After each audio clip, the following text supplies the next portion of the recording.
Hello friends, my YouTube channel Arun Singh Benam once again welcomes you all. Friends, I am again with you after a very long time with NEP 2020, and this time this video will be focused actually on the teaching, learning, evaluation in PG classes, because from this current session, I mean 22-23, new education policy we are going to implement in the PG courses also. This video will be dedicated and will try to explain important aspects related to course structure, evaluation, credit, choice-based credit system, semester, etc. etc. Friends, I have tried to prepare a model which will be applicable with moderate changes in each and every subject which actually we teach in PG courses.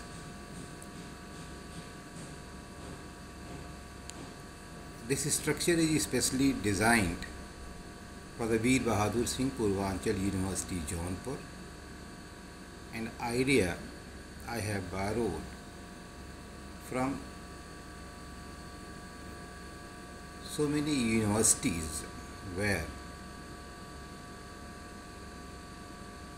choice-based credit system and semester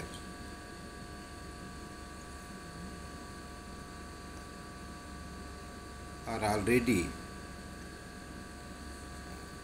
in the process.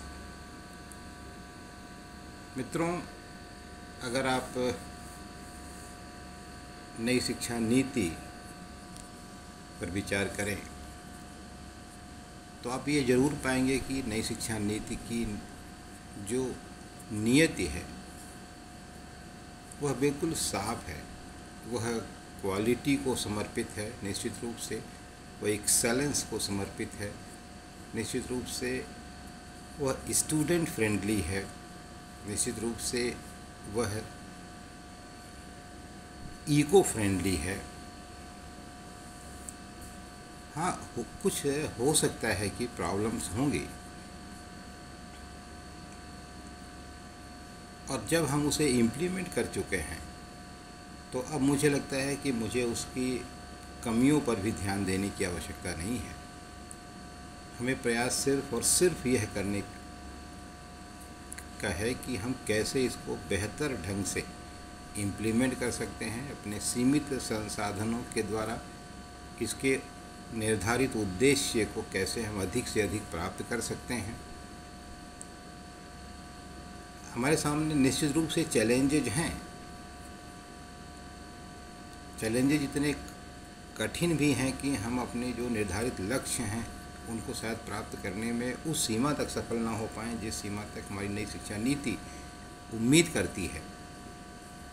यहाँ कहने में संकोच नहीं है कि जितनी सुविधाएं, जितनी फ्रीडम, जितनी फ्लेक्सिबिलिटी इस नीति में देने का प्रयास किया गया है, उसकी अपनी कुछ शर्तें भी हैं, अपनी कुछ रिक्वायरमेंट्स भी हैं, और निश्चित रूप से हम उन शर्तों को पूरा करने में पूरी तरह समर्थ नहीं हैं। चाहे वो भौतिक संसाधनों की दृष्टि से उसे हम देखें, वित्तीय संसाधनों की दृष्टि से देखें, मानवीय संसाधनों की दृष्टि से देखें, हर दृष्टिकोण से हमारे सामने तमाम चैलेंजेज हैं जिन्हें हम फेस कर रहे हैं।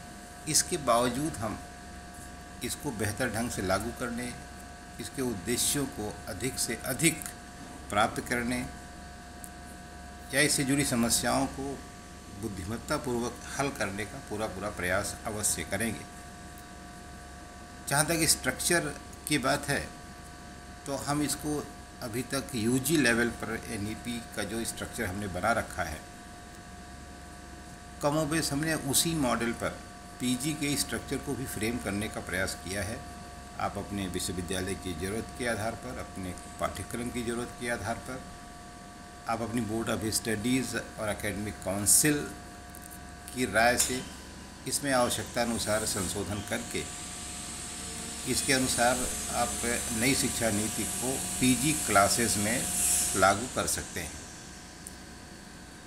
मित्रों, अगर हम संक्षेप में अपनी बात कहें तो मुख्य रूप से नई शिक्षा नीति का जो उद्देश्य है वह सबसे महत्वपूर्ण तो यह है कि किसी भी तरह के किसी भी कंपल्शन में विद्यार्थी को न बाधा जाए, अर्थात उसे पूरी फ्रीडम हो प्रत्येक तरह की। वो जो पढ़ना चाहे पढ़े, जब पढ़ना चाहे पढ़े, जब चाहे छोड़ दे, जब चाहे शामिल हो जाए, आदि आदि।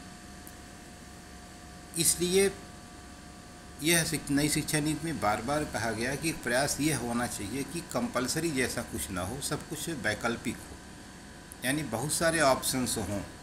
जितने अधिक से अधिक ऑप्शन आप दे सकते हो उतना अच्छा है, लेकिन हमारी अपनी सीमाएं भी हैं कि बहुत सारे ऑप्शन देने के लिए बहुत सारे विविध रिसोर्सेज की आवश्यकता है, बहुत तरह की सुविधाओं की आवश्यकता है, और निश्चित रूप से बहुत सारे रिसोर्स क्रंच हमारे सामने हैं, जिसकी वजह से हम ये अवश्य है कि 100%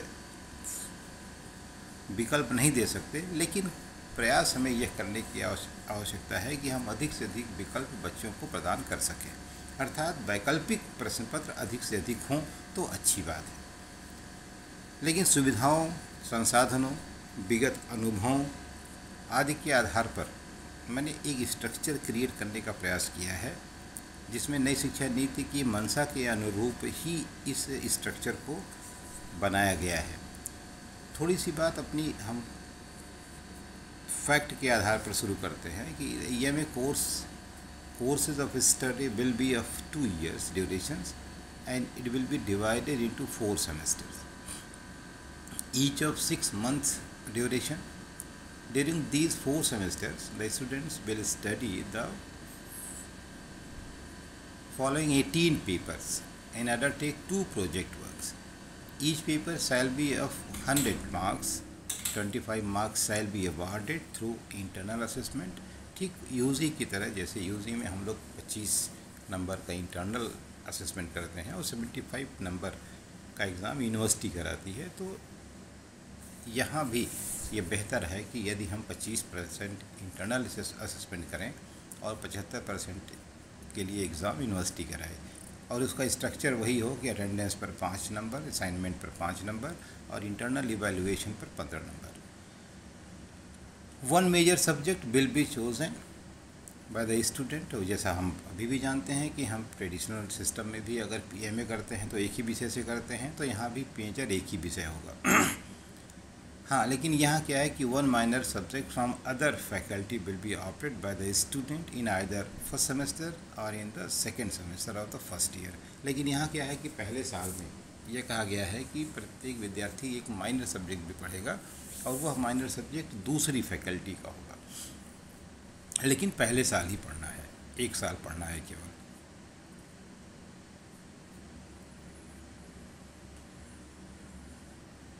From the other faculty will be operated students in the major project will be evaluated in the end of the year। ये भी प्रोविज़न है कि फर्स्ट ईयर और सेकेंड ईयर दोनों वर्षों में विद्यार्थी एक मेजर प्रोजेक्ट करेगा अपने सुपरवाइज़र, अपने टीचर की देखरेख में, और उस मेजर प्रोजेक्ट को वो फर्स्ट सेमेस्टर में भी करेगा और सेकेंड में भी करेगा, पूरे साल में उसे कंप्लीट करेगा, और दोनों सेमेस्टर का उसे 4-4 क्रेडिट उस प्रोजेक्ट का, यानी टोटल 8 क्रेडिट मिलेगा, और उस डिसर्टेशन या शोध प्रबंध या उस रिपोर्ट को इंटरनल एग्जामिनर और यूनिवर्सिटी द्वारा नामित बाह्य परीक्षक के द्वारा उसका मूल्यांकन 100 नंबर में किया जाएगा।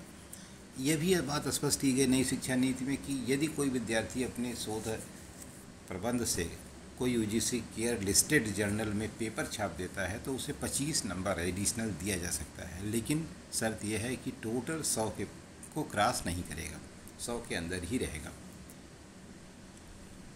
तो यह एक सामान्य स्ट्रक्चर है। अब देखना यह है कि वो सेमेस्टर वाइज हम कितना पेपर रखेंगे, उसे कितनी क्रेडिट देंगे, कितने घंटे वो पढ़ाया जाएगा, कैसे उसका स्ट्रक्चर होगा। इसको हमने बहुत सरल तरीके से बनाने का प्रयास किया है। आप देखें, आपको हो सकता है कि पसंद आएगा। जैसे पहला सेमेस्टर जो होगा, यहाँ हमने कोई भी वैकल्पिक नहीं दिया है। मैंने आपसे ऊपर बताया कि वैकल्पिक देना वास्तव में जितना कहना अच्छा है उतना व्यवहार में उसके साथ अन्याय करना है, क्योंकि सभी वैकल्पिक प्रश्न पत्रों को पढ़ाए जाने के लिए उतने अध्यापकों का होना, उतने रिसोर्सेज का होना, उतनी सुविधाओं का होना और निश्चित रूप से तमाम महाविद्यालयों विश्वविद्यालयों में इतने संसाधन उपलब्ध नहीं हैं। तो उचित यह है कि अपने संसाधनों की दृष्टि से जो पहला सेमेस्टर होगा उसमें 4 पेपर कोर्स 1, 2, 3, 4 4 हैं। एक 5वां उसमें प्रैक्टिकल का है, वाइवा जिसको आप कहते हैं, और 6ठा उसमें मेजर प्रोजेक्ट है।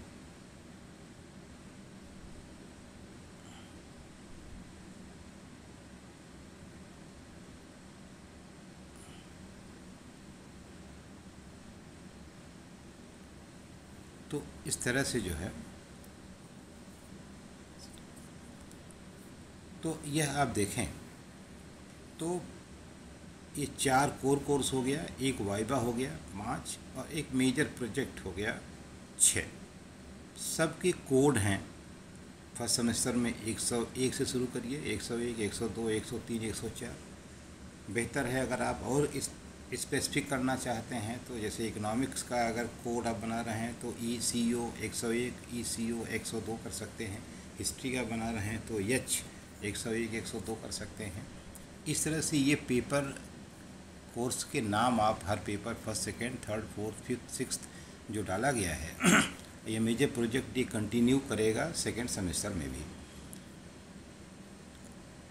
और फर्स्ट सेकेंड सेमेस्टर में ला करके उसे पूरे वर्ष में एक माइनर भी पढ़ना है दूसरी फैकल्टी का। तो फर्स्ट सेमेस्टर में पढ़ ले या सेकेंड सेमेस्टर में पढ़ ले, वो उसी दिन फर्स्ट ईयर में ही उसे पढ़ना है, सेकेंड ईयर में उसको नहीं पढ़ना है।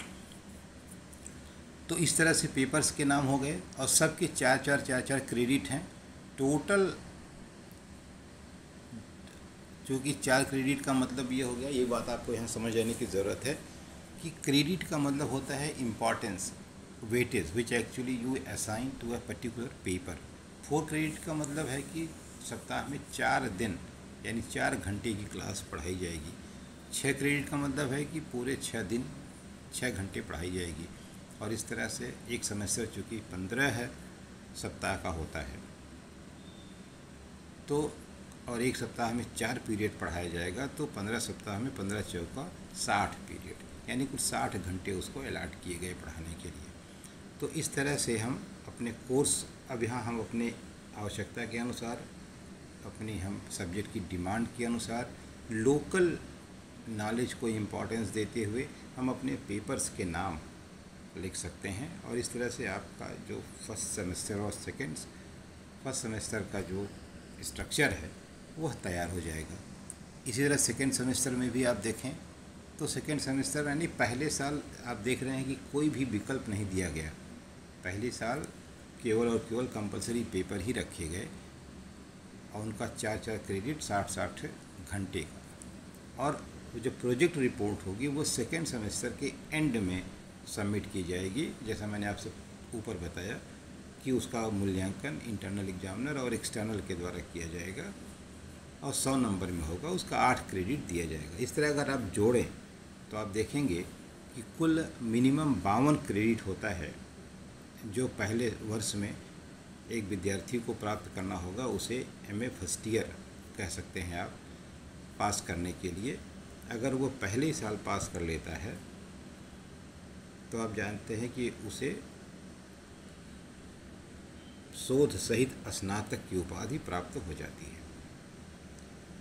चौथे साल उसके अध्ययन का जो 4th ईयर है वह वास्तव में 3 के बाद 4। अब वो जब वो 5वें वर्ष में प्रवेश करेगा, यानी उसका जो थर्ड सेमेस्टर होगा